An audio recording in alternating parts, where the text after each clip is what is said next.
शाहजेब, इसके जो कानूनी पहलू हैं वो तो आईनी और कानूनी माहिरीन हमें बताएंगे, लेकिन सियासी इसका पहलू भी है। इस वक्त जो मामला चल रहे हैं और सियासी जमातों की तरफ से कहा जा रहा है कि हमसे बात करें, बानी पीछे और कुछ मामला को आगे लेकर बढ़ते हैं, तो इस तनाजुर में ये अदालती एक फैसला आ गया है, कैसे देखते हैं आप इसको? बड़ा फैसला है और बड़ा रिलीफ है इमरान खान साहब के लिए, मगर ये फैसला ऐसे ही एक्सपेक्टेड था, क्योंकि जितने भोंडे तरीके से ये ट्रायल चलाया गया सिर्फ और सिर्फ इलेक्शन से पहले इमरान खान साहब को सजा देने के लिए, और जितने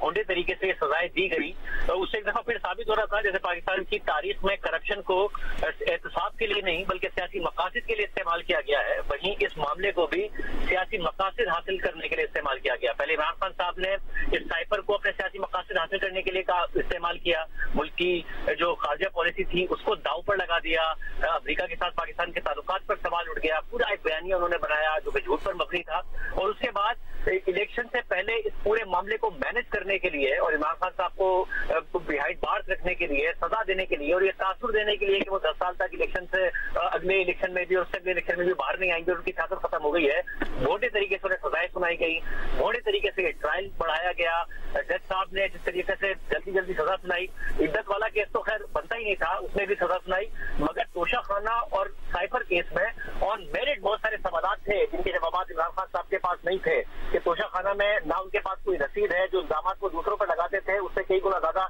उन्होंने खुद वो गुनाह किया, साइबर केस में उन्होंने सियासी मकासद के लिए इस्तेमाल किया, मगर इस दोनों केसेस को सियासी मकासद के लिए इस्तेमाल करके ये ट्रायल खराब किया गया और यही नतीजा निकलना। ये तो ट्रायल से मुताल्लिक आपने बात की। अच्छा शाहजेब, आपकी कानूनी माहिरीन से भी बात हुई होगी, इसमें हमने भी देखा कि मुख्तलिफ आरा आ रही थी इस केस से मुताल्लिक, यानी एक राय ये भी आ रही थी कि ये वजीर आजम का इस्तेकाक है और वजीर आजम ही का इस्तेकाक है कि वो अपने जिन्होंने उन्हें नुमाइंदा बनाया है, अपना भेजा है पार्लियामेंट में, तो वो बताएं कि क्या कुछ उनके साथ हो रहा है। लेकिन दूसरी राय ये थी कि ये क्लासिफाइड डॉक्यूमेंट है और उस तरीके से उसको नहीं शाया किया जाए, तो इस पर आप क्या कहेंगे? आपने क्या अखज़ किया नतीजा? ये बहुत सारे झूठ बोले गए। पहले कहा गया कि डीक्लासिफाई कर दिया था इसलिए वजीर आजम ने ये मंजर आम पर ले आए थे, डीक्लासिफाई नहीं किया था। फिर इमरान खान साहब तो और तहरीके साहब कहती रही कि जी साइफर में यही लिखा था, फिर कहा जी वो साइफर का मतलब नहीं था, वो तो एक इक्तिबास था जो कि इमरान खान साहब ने अपनी तकरीर में बयान कर दिया था। फिर इमरान खान साहब ने टॉक शो में एक्सेप्ट किया कि वो साइफर मुझसे गुम हो गया है, मगर आज जैसे ओवैसी चौधरी बता रहे हैं कि इमरान खान के वकील ने कहा कि भाई ये तो प्रोसिक्यूशन साबित करे कि वो गुम हुआ है, मेरे क्लाइंट ने जो भी बयान दिया था प्रोसिक्यूशन का काम है साबित करना, मगर क्योंकि प्रोसिक्यूशन ने वो साबित नहीं किया, क्योंकि मकसद ये था कि जल्द से जल्द इलेक्शन से पहले इमरान खान साहब को सजा देनी है, जज साहब ने भी वो सजा उसी तरीके से अनाउंस कर दी, तो मामला जितने भी लूप होल्स थे वो प्रोसिक्यूशन की तरफ से थे। इसमें कोई ये नहीं हो सकता कि अब हुकूमत आए इस्लामाबाद हाई कोर्ट के जजेस पर तनकीद शुरू कर दे। इनफैक्ट इस्लामाबाद हाई कोर्ट के चीफ जस्टिस पर तो खुद तरीके से आप तनकीद करती है कि उन पर एतमाद नहीं है, उसके बावजूद उनकी तरफ से फैसला दिया गया। तो ना इसमें कोई जजेस का फॉल्ट है, ये सीधा एक बहुत कमजोर तरीके से इस केस को चलाया गया सियासी मकासद हासिल करने के लिए, यही नतीजा निकलना। तो एक बार फिर सियासी मामलात की तरफ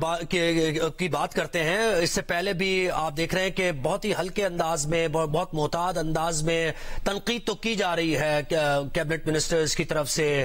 अदालत के मामलात पर कुछ जजेस को निशानदेही उनकी की जा रही है, डायरेक्ट पिन पॉइंट नहीं किया जा रहा है लेकिन कहा जा रहा है। तो अब आप देखेंगे कि ये सिलसिला चलेगा, मजीद आगे बढ़ेगा?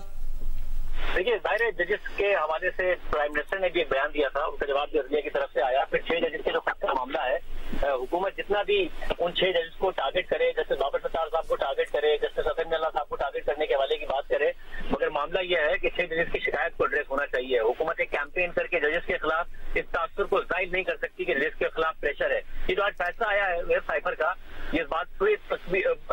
बयानी को तकलीफ देता है कि लोअर जुडिशरी के ऊपर भी बहुत ज्यादा प्रेशर था, जिस तरीके से इमरान खान के खिलाफ 3 केसेस में इलेक्शन से पहले 1 हफ्ते के अंदर अंदर सजाएं ली गई, और हाई कोर्ट के जजेस भी बाद में उस प्रेशर की बात करते हैं। 2018 से पहले जिस तरह नवाज शरीफ साहब को सजाएं दिलवाई गई, वो प्रेशर बाद में आया हुआ और हमने देखा कि वो सिस्टम जिस तरह से अमल कर गया। तो जब आर्टिफिशियल अंदाज में मुकदमे चलेंगे और एक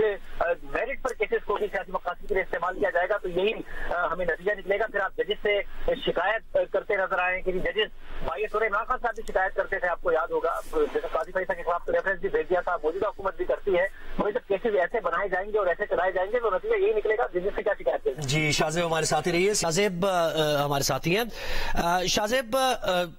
अब ये जो फैसले जिस तरीके से आ रहे हैं और बहुत से फैसले पेंडिंग में भी हैं, ये इद्दत पे निकाह केस का फैसला जैसे जज साहब ने वो खत लिखकर कह दिया और फिर एन मौके पर वो एपिसोड हुई कि मारा पीटी हुई और फिर फैसले को डिले किया गया। तो आप यानी ये मामला फैसले कहीं और हो रहे हैं और उसके नतीजे में जो हम फैसले स्क्रीन पर देख रहे हैं वो होने जा रहे हैं।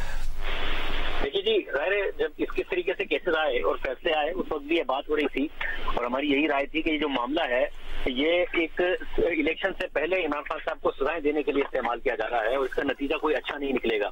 और वही बात नजर आ रही है। और जो हम भी साहब कह रहे हैं उस बात में वजन है कि फिलहाल शायद इमरान खान साहब को फौरी रिलीफ ना मिल सके इस सारे के सारे मामले में, क्योंकि हुकूमत का भी एतमाद है। फिर हमने देखा कि नैब के कवानीन में भी कुछ की गई है, मगर वो ये जरूर है कि इमरान खान साहब जो ऐसे मुकदमात थे जिनमें 7 साल से ऊपर सजाएं इसलिए दी गई कि वो सजाएं मुअत्तल ना हो सके, उन्हें जमानत ना मिल सके, उनकी सजाएं कलअदम होना शुरू हो गई हैं। यानी कि जो पहिया है वो दूसरी सिमत में घूमना शुरू हो गया है। अब ये पहिया आप कितनी सिमत में जोर लगाकर कितनी देर तक एक ही सिमत में घुमाने की कोशिश करेंगे, ये आगे जाके देखना होगा। तारीख में तो हमें नजर आया है कि जब पहिया एक दफा घूमना शुरू हो जाए तो पहले सुस्त रफ्तारी से घूमता है, फिर तेज रफ्तारी से घूमना शुरू करता है और फिर सारी की सारी स्कीमें बदलती नजर आती हैं। अब देखते हैं कि क्या प्लान आगे नजर आते हैं इमरान खान साहब को जेल में रखने। और सियासी मामलात आप सही रास्ते पर गामजन देख रहे हैं, कुछ मिल बैठना, मीटिंग, मुलाकात को मामला हल करने की तरफ?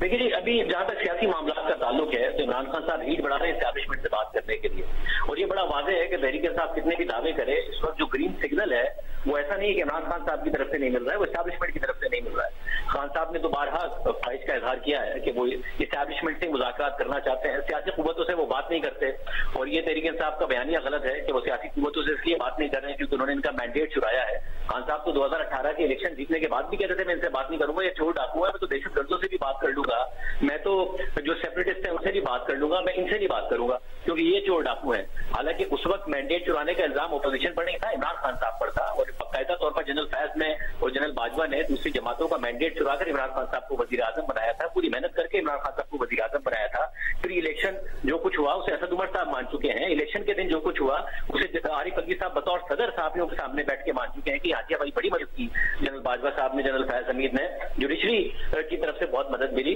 तो उस वक्त भी ऑपोजिशन हालांकि इल्जाम लगा रही थी इमरान खान साहब पर करेक्टेड होने का, मगर उनसे बात करने को तैयार थी, खान साहब नहीं थे। अब भी खान साहब बात करने को तैयार नहीं है, तो रवैया उनका यही है कि सियासी कुव्वतों से क्या बात करनी, सब कुछ एस्टैब्लिशमेंट करती है, पहले मेरे लिए किया था अब नहीं कर रही है, दोबारा करे, यही उनकी ख्वाहिश है, इसलिए वो सियासी कुव्वतों से बात करने को तैयार नहीं।